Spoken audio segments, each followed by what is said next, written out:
the biggest deal was when he said, this is not about Aaron Rodgers. This is about the roster. Yep. That is by far the most important thing that was said yesterday. The other stuff, whether it's the back page of the papers or getting those clicks, that's fun. Kind of, reel us back in, lift us up, pump a little life into our jet lungs, which is, we've been on the brink of death for a long time. He was the oxygen that we needed, and listen, press conferences are just that. They're press conferences. But, the previous regime, they just allowed Aaron Rodgers to do whatever he wanted. And I thought that he was just so clear in his edict. There will be nothing to interpret. You want to play? We want you back. If we don't know soon, we're moving on. And that's all there is to it. Rodgers got to let him know. Well, I'm looking at it from the other side of things. And by the way, one of my favorite things yesterday was when Glenn said somebody asked, is this with Aaron Rodgers? Is it going to be a football decision? He's like, yeah, it's going to be a football decision. Like everything we do is a football decision. What do you think that this is? Which I love from Aaron Glenn. But I'm thinking at it from Rodgers' perspective. And I think that Rodgers' decision will be telling. Because the one thing from yesterday that I didn't like was Woody. I hate to say it, but he just doesn't get it. Anytime he opens his mouth, I feel less confident about the organization every single time. He just doesn't know what he's saying. He doesn't seem to have a clue. Remember how we talk about Rex and there was no substance? There is zero substance with Woody. So the best hope here is that Woody gets the hell out of the way and that Muji and Glenn know what they're doing.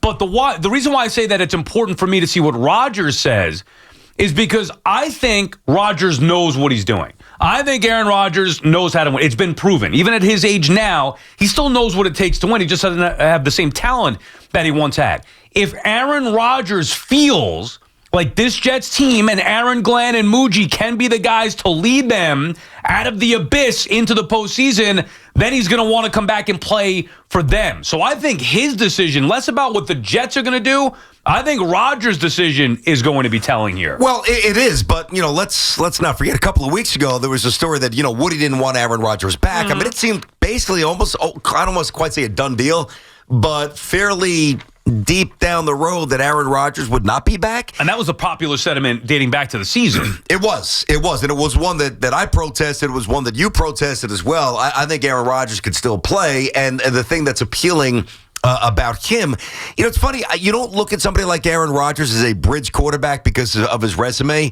but why can't Aaron Rodgers be the bridge quarterback? I mean, if it's not Aaron, again, I do hear what you're saying. It comes down to what Aaron Rodgers thinks as well about the staff and the ability to lift them up and whether or not Glenn and Muji want him back. Or if Woody's going to get out of the way. I think he will for now. Right, but I'm saying we may think that he will, but that's why it's important for me to see what Rodgers says. We're all worried about what the Jets are going to do, whether they want Rodgers back or not. Well, it's also up to Rodgers if he wants to be back. And if he does, I think that's a great sign, not only because we prefer him to be back, but because it would be telling about how the inner workings are going to go. If he doesn't, then to me, it casts some more doubt on Woody's impact and maybe the infrastructure not being up to Rodgers' standards. Yeah, that's an interesting read. It doesn't mean, let's say that it goes that way and Rodgers elects not to play or whether it's retire or maybe want to try to, finagle his way to another team. It doesn't mean that his instincts about Woody and the balance of power and the next chapter of the Jets maybe not being incredibly optimistic doesn't mean that he's right.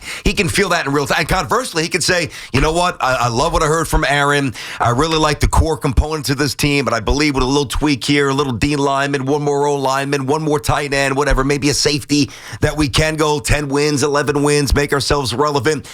And he can think that, but it doesn't mean that he's going to be right.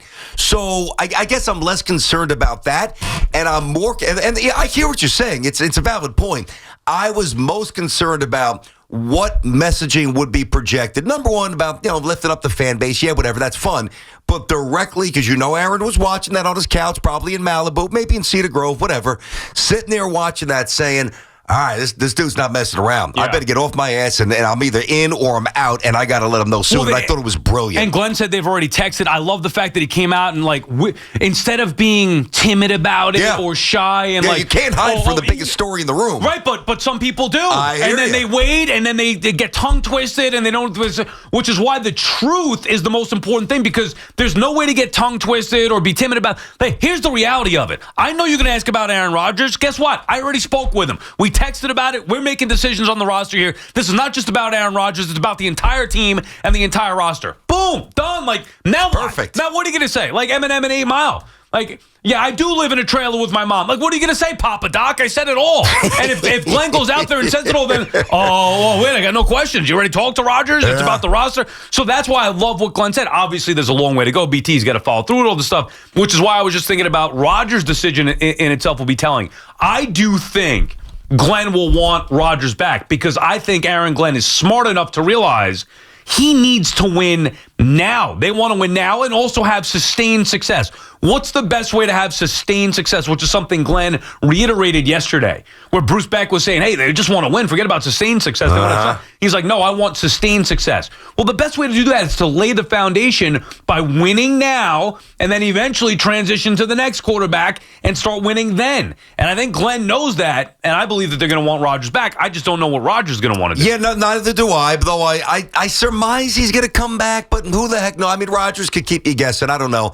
I don't think he'll play the game in terms of, disappearing or stretching this thing out. And that's one of the common misconceptions about Aaron Rodgers. I think he's a lot more team-oriented than people think. If you saw the documentary when he hobbled in on crutches and he was in the Jets meeting room at their facility, and he's like, man, I'd love to be out there with you guys tonight, or tomorrow, or this week, whatever it was. I think it was the Chiefs game, going into that Chiefs game.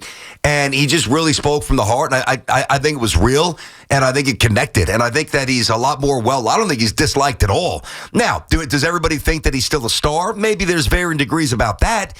Does he come with the equity that he had with the Packers? No, because he hasn't won for the Jets. So, when you win a Super Bowl for a franchise, you can bark in the huddle. You can flap your eyeballs up at the sky when somebody runs the wrong route or breaks the wrong way and it gets picked or it hits the turf, or you can put your hands up and look at the heavens and say, what's going on? And basically show somebody up, which he did a few times, which I don't like. And you can do that when you've got that built-in cachet, which he has in Green Bay. He doesn't really have that here. But Sal, I submit to you the easiest question of the day, and I actually wrote down a couple of names. To me, the options are whether it's Darnold for biggish money. No way. No. Or Carr or Fields. And Fields is the only one who's even remotely possibly appealing to me. Kirk Cousins, Jameis Winston, Jacoby Brissett, Andy Dalton, Mariota, Garoppolo, Flacco, Rudolph.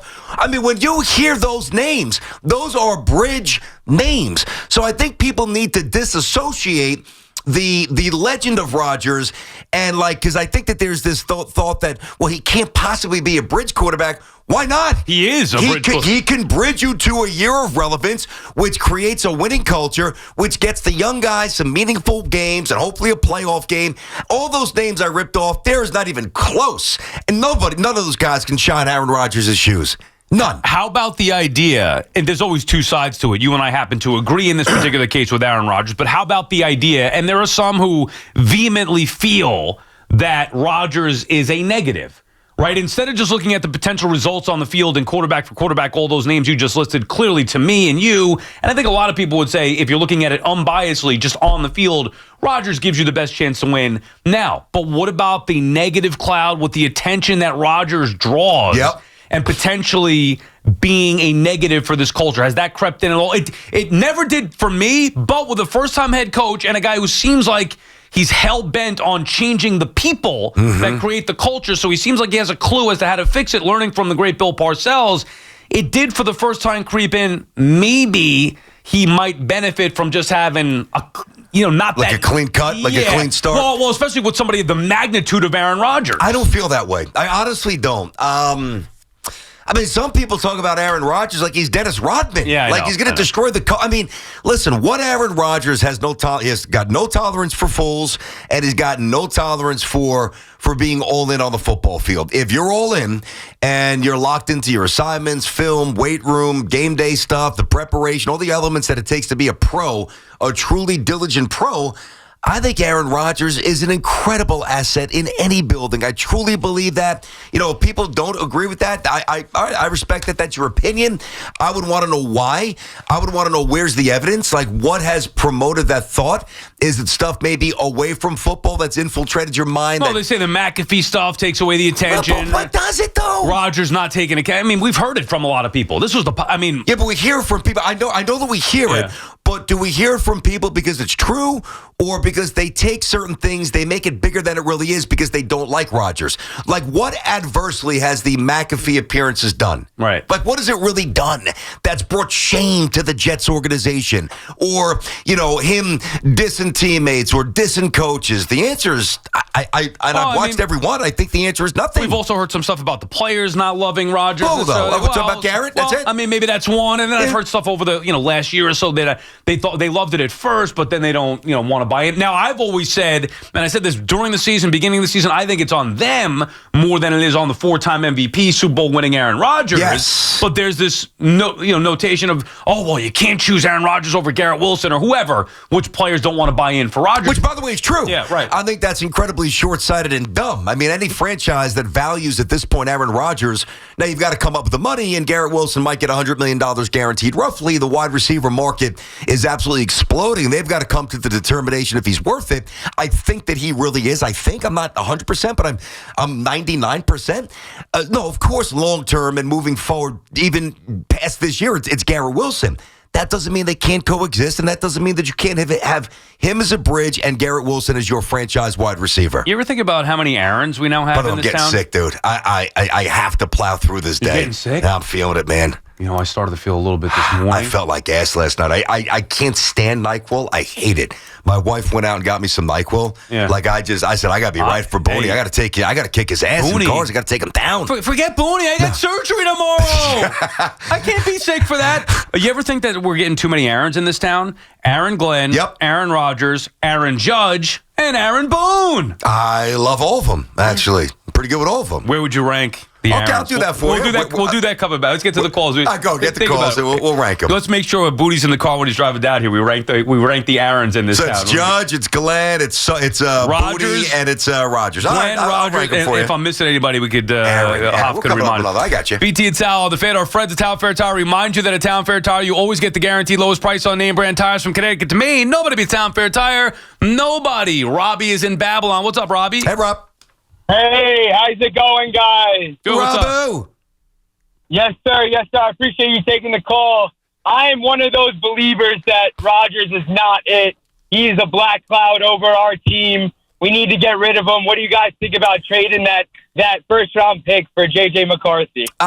Listen, first of all, I don't think the Vikings are going to do that, but I'd really like to know why you view him as a black cloud. Sorry, I cut him off. No, I got you. Yeah. No, I saw that. That's why I was kind of changed gears. It's one thing if the Jets had incredible success, and then Aaron Rodgers showed up, and they just took this crazy turn downward, that's a little interesting. Things are rolling pretty nice. So this guy showed up, and it's a complete disaster. But it's not. I mean, I know that he didn't elevate, but there's nobody, and we thought that he would, and he tried. He just got hurt, 4 plays in his first year here, and they were incredibly poorly coached, and their depth and too many spots was weak. Do you really think?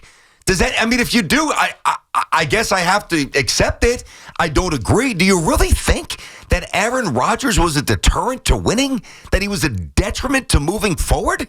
Do people really think that? Some people do, and I'm not talking about listeners or fans. I'm talking about people. There are some people in the know that do believe that that's the case. I'd still disagree. I don't care how in the know they are. Yeah, I completely disagree. And I say the same thing. When I hear that, I say, I don't care. Yep. You know why I don't care? Because I know what a winner looks like. And Aaron Rodgers is it. I've read the books. I've watched the shows. I've watched him.